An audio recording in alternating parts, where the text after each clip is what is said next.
स्वागत है आपका क्रिकेट धमाका में। आपके साथ मैं हूं ज्योत्सना पाटनी। कल विराट कोहली की टीम को किंग्स 11 पंजाब ने 97 रन के बड़े अंतर से हरा दिया। इस मैच में भी विराट कोहली ही नहीं चले, सिर्फ एक रन बनाकर वो आउट हो गए। इस पर बात करने के लिए हमारे साथ मौजूद हैं क्रिकेट एक्सपर्ट यशपाल शर्मा और इंडिया टीवी की क्रिकेट पिच से हमारे साथ वैभव भोला भी जुड़े हैं। आप देख रहे हैं उन्हें। आप दोनों से हम बात करेंगे, लेकिन सबसे पहले बात उस कंट्रोवर्सी की करते हैं जिसमें विराट की खराब फॉर्म के लिए अनुष्का शर्मा पर सवाल उठाए जा रहे हैं। और सवाल उठाने वाला कोई और नहीं बल्कि पूर्व भारतीय कप्तान सुनील गावस्कर हैं।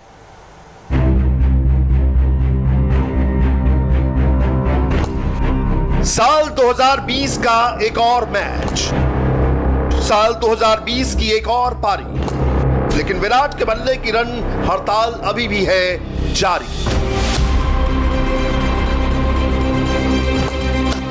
उम्मीद थी कि इतने लंबे ब्रेक के बाद जब विराट मैदान पर आएंगे तो धूम मचाएंगे, रनों का अंबार लगाएंगे।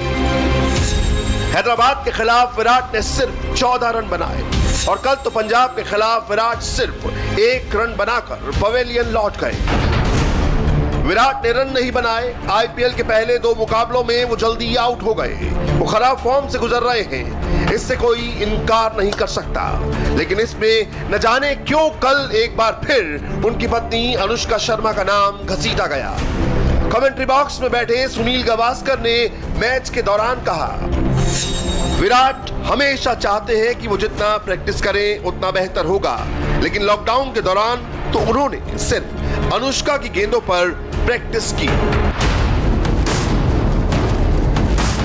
गावस्कर यहां शायद इस वीडियो का जिक्र कर रहे थे जिसमें लॉकडाउन के दौरान विराट अनुष्का के साथ क्रिकेट खेल रहे हैं। पूर्व भारतीय कप्तान सुनील गावस्कर का यह बयान सोशल मीडिया पर पूरी तरह वायरल हो गया। फैंस ने सुनील गावस्कर के इस बयान की कड़ी आलोचना की और आज अनुष्का शर्मा ने भी अपने इंस्टाग्राम अकाउंट पर एक स्टोरी अपलोड की जिसमें उन्होंने सुनील गावस्कर से अपने इस कमेंट के लिए जवाब मांगा। मिस्टर गावस्कर, आपका ये कमेंट बहुत ही खराब था। मैं आपसे जानना चाहती हूँ कि आपने ऐसा बयान क्यों दिया जिसमें एक पत्नी का नाम उसके पति के खेल के साथ जोड़ा गया। आप हमेशा दूसरे खिलाड़ियों की पर्सनल लाइफ का तो पूरा ध्यान देते हैं, तो आपने मेरे और विराट के लिए उतनी इज्जत क्यों नहीं दिखाई? अनुष्का काफी हद तक ठीक भी है क्योंकि पहले वो फैंस के निशाने पर रहती थी, लेकिन अब जब सुनील गावस्कर जैसे सम्मानित क्रिकेटर जब उनका नाम लेते हैं तो कंट्रोवर्सी होती ही है। आईपीएल 2020 की ये कंट्रोवर्सी जिसका हम जिक्र कर रहे हैं, यशपाल जी, अगर मैं सुनील गावस्कर की बात करूं, बहुत बड़े प्लेयर रहे हैं, कप्तान रहे हैं, आपने उनके साथ खेला भी, और जब इस तरह के इतने बड़े कप्तान, सम्मानित कप्तान ऐसी बातें करते हैं तो दुख होता है।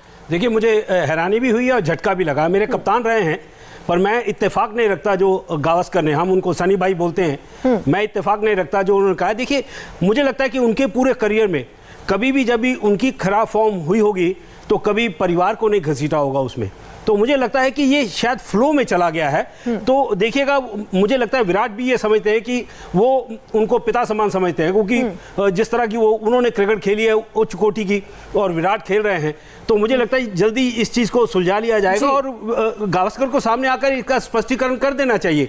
मुझे नहीं लगता कोई इंटेंशन थी को करने के लिए, लेकिन परिवार को, मैं अभी भी मानता हूं, परिवार को खेल में नहीं लाना चाहिए। नहीं, आपने क्योंकि इंटेंशन का जिक्र किया, इतने बड़े खिलाड़ी हैं, इतने सालों से कमेंट्री कर रहे हैं, तो मैं इस बात से तो इत्तेफाक नहीं रखती हूं कि इंटेंशन नहीं था, क्योंकि हमें मालूम होता है हम क्या बोल रहे हैं। और खुद गावस्कर ये कहते नजर आए हैं कि जब भी टीम बाहर जाती है खेलने के लिए तो वो हिमायती रहते हैं कि उनकी वाइफ्स, उनकी फैमिली जाए। फिर इस तरह का कमेंट अनुष्का पर, मैं यही कह रहा हूं कि देखिए, वो एक वीडियो वायरल हुआ जिसमें लॉकडाउन में विराट खेल रहे हैं, अनुष्का गेंदबाजी कर रहे हैं, शायद वो उनके जहन में होगा तो वो फ्लो में निकल गया। पर मैं फिर भी मानता हूं कि इंटेंशन हो या ना हो, परिवार को खेल में नहीं लाना चाहिए। आपको आलोचना करनी है उस खिलाड़ी की कीजिए जो परफॉर्म नहीं कर रहा है। लेकिन आप परिवार को उसमें लेके आए तो मुझे लगता है कि ये सही नहीं है। जी बिल्कुल, ये बिल्कुल भी ठीक नहीं है और हमें इस तरह की बातों से, इस तरह के शब्दों से बचना भी चाहिए।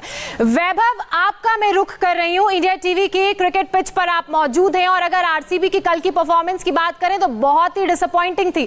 हालांकि पेपर पे ये टीम बहुत अच्छी लगती है, लेकिन जब मैदान में उतरती है तो अक्सर ये देखा गया है, अक्सर क्या ज्यादातर ये देखा गया है कि एक मैच इतना खराब खेल लेती है कि बाकी का पूरा सीजन उसी रन रेट को सुधारने में टीम बिजी नजर आती है। जी बिल्कुल, कल का जो मैच था वो आरसीबी किंग्स 11 पंजाब से नहीं आ रही, केएल राहुल से आ रही है। जितने रन आरसीबी ने बनाए उससे कई ज़्यादा रन तो केएल राहुल ही अकेले बना चुके थे। तो यहाँ पर अगर हमें देखने वाली बात ये है कि जब आपको पता है कि आपको 200 से ज़्यादा रनों का टारगेट चेस करना है, तो विराट कोहली अगर नंबर 4 पर आएंगे और एबी डिविलियर्स अगर नंबर 5 पर आएंगे तो इतना बड़ा लक्ष्य कभी भी आप हासिल नहीं कर पाएंगे। आप स्टार्टिंग में लगातार आपने जोस फिलिप को भेजा, ओपनिंग देवदत्त पल्लिकल ने की, तो ये वो खिलाड़ी नहीं है जो इतने बड़े लक्ष्य को, इतने बड़े मैच को बना पाएंगे।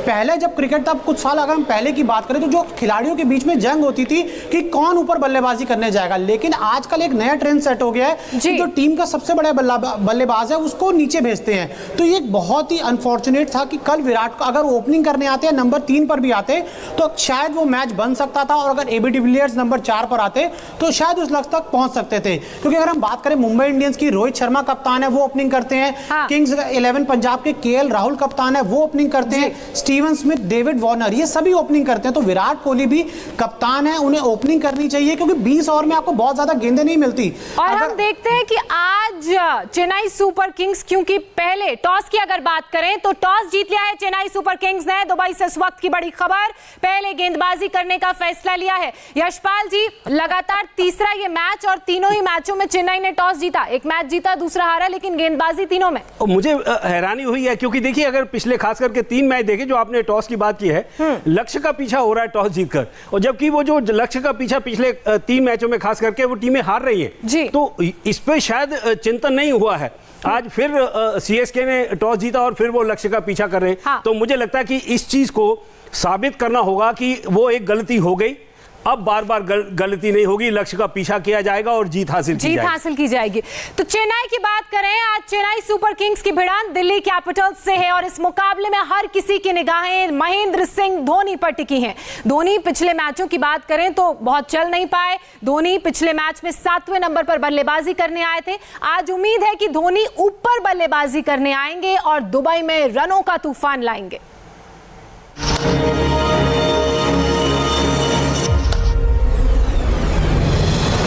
क्या धोनी आज हर सवाल का जवाब देंगे?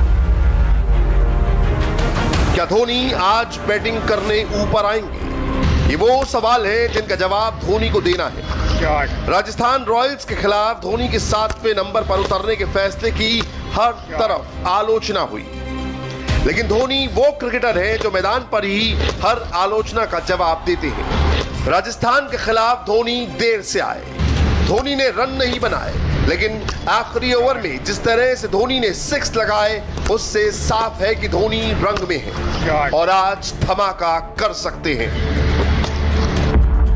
राजस्थान रॉयल्स के खिलाफ धोनी ने 17 गेंदों पर 3 6 के साथ नाबाद 29 रन की पारी खेली थी। धोनी T20 में 306 से सिर्फ 2 6 दूर हैं। धोनी के सामने दिल्ली कैपिटल्स होगी, वो टीम जिसको हराना सीएसके को काफी पसंद भी है।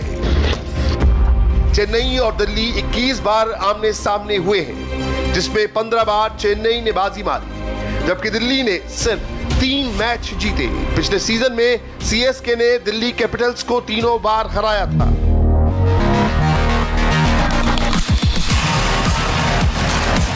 लेकिन जिस तरह दिल्ली कैपिटल्स सीजन में नजर आ रही है, उसको देखते हुए धोनी और उनकी टीम के लिए दिल्ली को रोकना बिल्कुल आसान नहीं होगा।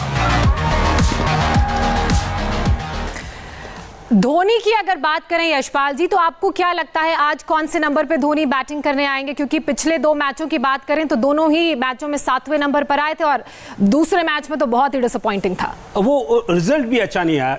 अगर आप देखें कि जब वो निचले ऑर्डर पर आए थे तो या तो रिजल्ट अच्छा आ जाता, तो मुझे लगता है कि मेरा अभी भी मानना है कि जिस तरह के वो खिलाड़ी हैं, जिस तरह के वो थोड़ा सा टाइम लेकर फिर वो सेटल होकर फिर लंबे छक्के लगाते हैं, तो उनको 4 या 5 नंबर आना चाहिए ज़्यादा से ज़्यादा। जितना वो देरी से आएंगे, जितने कम गेंदें खेलेंगे, उतना नुकसान उनकी टीम को होगा।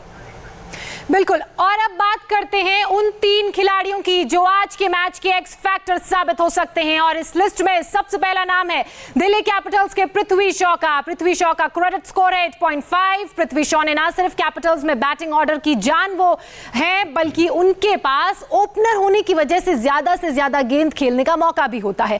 उम्मीद की जा रही है कि पृथ्वी शॉ पिछले मैच में जल्दी आउट होने के बाद इस मैच में कुछ धमाका कर पाएंगे। एक और खिलाड़ी है जो आज के मैच में एक्स फैक्टर साबित हो सकते हैं, और वो है दिल्ली कैपिटल्स के ही सिमरॉन हेटमायर। हेटमायर का क्रेडिट है 8.5। रिकी पॉन्टिंग और दिल्ली कैपिटल्स ने किंग्स 11 पंजाब के खिलाफ टीम में रखकर इन्हें सबको चौंकाया है। हेटमायर की बात करें तो हेटमायर की खासियत यह है कि वो जब लय में होते हैं तो कभी भी बाउंड्री लगा सकते हैं। इस लिस्ट में आगे बढ़े तो एक और खिलाड़ी का नाम आता है, और वो है चेन्नई सुपर किंग्स के रविंद्र जडेजा। जडेजा का क्रेडिट है 8.5। जडेजा पिछले लंबे समय से सीएसके का हिस्सा रहे हैं। पिछले 2 मैचों में उनका प्रदर्शन कुछ खास नहीं रहा है, लेकिन वो खराब प्रदर्शन के बाद भी पलटवार करने की काबिलियत रखते हैं, और आज दुबई के मैदान से खेल रहे हैं। दुबई का मैदान बड़ा भी है। पिछले 2 मैदान जहां उन्होंने मैच खेला था यशपाल जी, वो मैदान छोटे थे। देखिए, पहले वो जो पृथ्वी शॉ और हेटमायर की बात है, वो दोनों का एक खेलने का अंदाज वही है। शायद मुझे लगता है जो गलती वो करते हैं कि वो संयम नहीं रखते, थोड़ा पिच पर रुकना नहीं चाहते। वो पहले ही प्लान बना लेते कि गेंद कैसी हो, उनको हिट मारनी है। तो मुझे लगता है कि 1-2 बार चल जाएगा, लेकिन बार-बार नहीं चलेगा। मुझे लगता है अपनी क्षमता से बहुत नीचे खेल रहे हैं। उनको अपना टैलेंट मालूम नहीं है कि वो दोनों ही कितने प्रतिभाशाली खिलाड़ी हैं। तो मुझे लगता है कि उनको थोड़ा सा संयम रखना चाहिए, बॉल की मेरिट पर खेलना चाहिए। केएल राहुल से सबक लेना चाहिए। देखिए, मेरिट पे खेला तो उन्होंने शतक लगाया, तो मुझे लगता है कि वो चीज़ उनको करनी चाहिए। और जो बात आपने हरफन मौला खिलाड़ी जडेजा की बात की है, बहुत परखे हुए, बहुत सुलझे हुए और बहुत भरोसे वाले खिलाड़ी हैं धोनी के, तो उन पर हमेशा ही वो भरोसा करते हैं। भले वो गेंदबाजी हो, बल्लेबाजी हो, जब फील्डिंग करते हैं तो उसमें 5-6 रन रोक भी देते हैं अच्छी फील्डिंग करके। बिल्कुल। और हम आज इनके परफॉर्मेंस पर नजरें गड़ा के रखेंगे, क्योंकि हम भी देखना चाहते हैं कि आज इन खिलाड़ियों के अलावा धोनी का बल्ला चलता है क्या, धोनी के बल्ले से हेलीकॉप्टर शॉट निकलते हैं। दर्शकों को बेसब्री से इंतजार, साथ ही इंतजार हमें भी है। फिलहाल रुक रहे हैं एक छोटे से ब्रेक के लिए। ब्रेक के बाद सुशांत के परिवार के वकील विकास सिंह होंगे हमारे साथ।